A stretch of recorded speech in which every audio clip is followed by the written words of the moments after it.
Maxim, you've written this fantastic article about how Putin's lonely troops are accidentally revealing secrets about Russian positions to women online.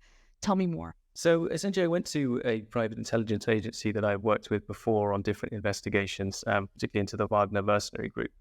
And in the course of conversation, it transpired that they have a department that is dealing with honey trapping Russian soldiers by matching with them in online dating applications and then building rapport with them, flirting with them, and trying to get information out of them as to their locations or as to their morale or equipment. And it seemed like a fascinating story, particularly because these women have their own kind of suffering as a result of the war, including one who'd lost her brother and her father was fighting. So it seemed like an incredible human interest story that these women could feign the affection for these Russian soldiers at the same time as the Russian soldiers were killing their fellow countrymen, and also sending pictures of dead Ukrainians and pictures of interrogated Ukrainians and soldiers in captivity to try and wow these women as to the Russians' military prowess. And you're right, it's quite a burden that they have to bear to, these are women that are sisters or daughters or partners of men fighting on the front line or even men who have been deceased, and they have to look at these really abhorrent photographs all day that they're being sent to try and impress them. I mean, did you get a sense of what kind of toll that's taking on them? Well, yeah, I mean, imagine that you're dating a man who you have zero interest in anyway, and then you're having to feign flirting with them, and then on top of that, you actually hate them because they're sending you these images, and they're kind of a different caliber to these girls who are very smart and very articulate, working in an intelligence company. These are very simple Russian soldiers with very simple desires and ideas. And they do that for 2 hours every day.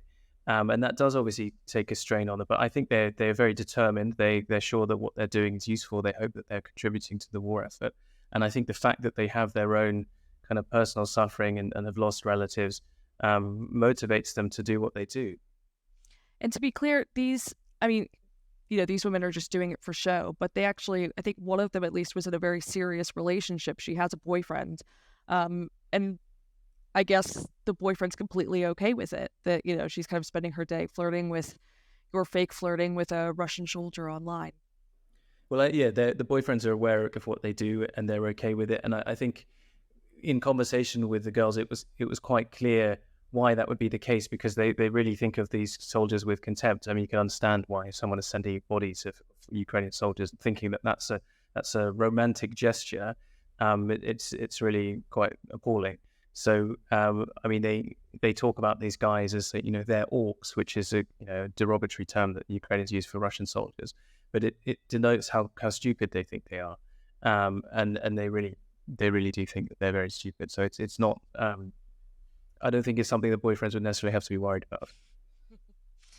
Yeah, and how valuable is the intelligence that they've been able to get out of these men to the Ukrainian military? Well, it's all small snippets of information, so each piece of information may not be revelatory, but if you combine it all together, it's a bit like a jigsaw puzzle. You can find out more about different Russian units, where they're located, what their strengths are, how recently they've been trained, how good that training is, what they think about the war, what they think about when it will end. You can get a very good overall intelligence picture if you're able to do that a lot and combine it. Is it not a worry that in revealing this in your article, that you might be giving away this aspect of Ukrainian intelligence? So the Russian intelligence is already aware that these kind of tools can be used to gather intelligence, and they've encouraged or they've ordered Russian soldiers not to use their smartphones in the front lines and not to give out this kind of information. And it's already become more difficult for the girls to gather the kind of information they're looking for, when they mentioned that to me. So the guys who are still doing this have already disobeyed orders. And, if you're a lonely soldier in the trenches for months on end, this is your only connection with the outside world, your only chance to flirt with girls, they're probably going to continue doing it. So they felt that it wasn't a significant risk that this article appearing in the Times would filter down to the soldiers. I mean, but perhaps it will the soldiers who are pictured in the article. But I think the widespread effect across Russian forces is not going to be that big. And even if it is, it's not necessarily a bad thing for the Ukrainians to inflict uh, another wound on Russian morale by taking them out of being able to date and use their smartphones on the front line. Mm. And these Russian soldiers disobeying the order of using their phones on the front line, the fact that they're lonely and desperate enough to do this, what signal does that show about the morale of the Russian troops? Well, I think any soldier on a front line, far away from women and surrounded by men, is probably going to be tempted by these kind of chats. I think it indicates that they have very poor training and very poor understanding of operational security, that they still do it. I think what's more revealing is the kind of things that they tell the girls about how their equipment is old, how one of their colleagues was hit in a nearby strike, which indicates how accurate something that the Ukrainians have been doing is. What their objectives or what their understanding are is of the war in Ukraine and what they're doing there. So I think that tells us more about their morale than actually the fact that they're doing it per se. So I wanted to move on to just the war in Ukraine more generally. Now, since the last time that we spoke, when you were at our London office, now you're back in Ukraine, and your most recent article that you've written says that you're in Dnipro. What's it like there? So Dnipro is a really important logistical hub for the Ukrainian war effort because it's a major city that is kind of on the axis between the southern front and the eastern front. So there's a lot of military activity there. There's a lot of guys around, and there's a lot of movement between the two areas. There's a lot of command centers around Dnipro. So you get that feeling of a wartime city. But on the other hand, in the evenings, it's beautiful weather here in Ukraine at the moment, so people are going out and enjoying themselves. And because Dnipro is a military hub, it has benefited from some of the advanced Western anti-aircraft defenses that have been sent over Ukraine. So it's now quite a lot safer in Dnipro than it was. There are still air raid sirens. You can still hear explosions in the evening, but people are more confident that those explosions are actually Russian missiles being intercepted rather than Russian missiles impacting targets. How is the counteroffensive coming along? Has Ukraine managed to make any significant gains? So Ukraine is making progress. I mean, it's not making significant territorial gains, but it has succeeded in drawing out Russian reserves and starting to destroy them with accurate artillery fire.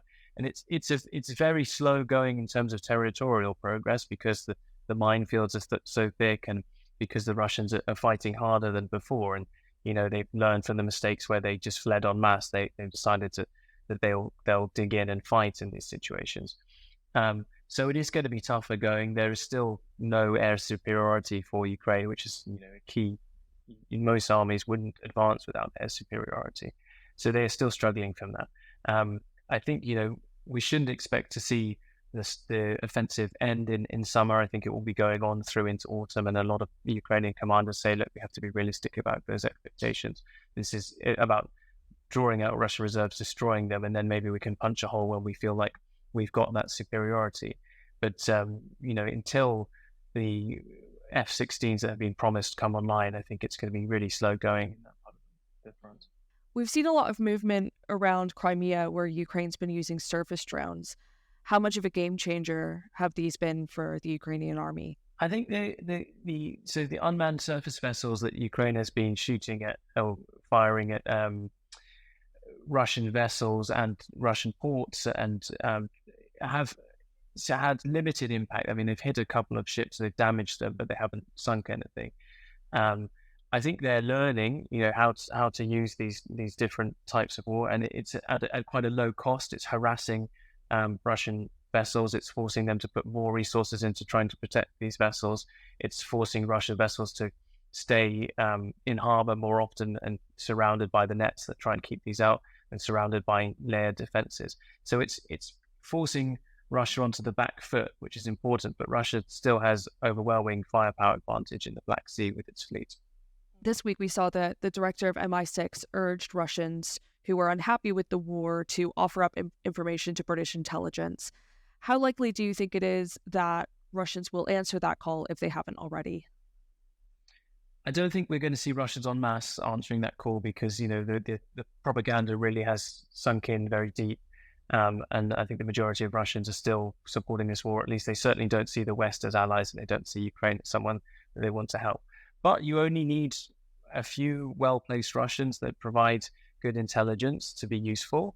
Um, so and there are certainly people in Russia who are unhappy with the way the war is going, the way it's being conducted, the fact that there is a war at all. Um, but that is quite a big leap then to taking the risk of providing intelligence to Western, and then that is a huge risk because obviously seen Putin poisoning opponents, and he specifically goes after traitors. And it's very clear that if you're a traitor, as long as you're not Prigozhin, as if you're a traitor and you go abroad, then you will be targeted. So that is a huge risk that people have to take on, and it's not clear what the benefit to them would be in terms of MI6. This paired with the revelations that you shared in your article of these lonely Russian soldiers revealing all to these Ukrainian women, it certainly does add to Putin's paranoia, doesn't it? But I think Putin, he knows that people are out to get him, but it's not necessarily paranoid, right? Because we've seen that there are people inside Russia who have the idea of changing something or changing something in the Kremlin. And the Ukrainians will have him as a target as well. I think he's probably aware of that. In terms of feeding into his paranoia, I think he's already very paranoid. He already takes very careful considerations over his security. I'm not sure it will change that much. I think it will increase the Russians' concern about what their soldiers are doing and how they should react to that. But they've already done as much as maybe you might expect them to do at an intelligence level, and that filtering down to your kind of rank and file soldier in the field is actually quite difficult. So, Maxim, you write these incredible articles in the Times, and they're really informative on what's happening in Ukraine and kind of the different aspects to this war effort. Where can people find your work? You can always go to the Times website and read through my work.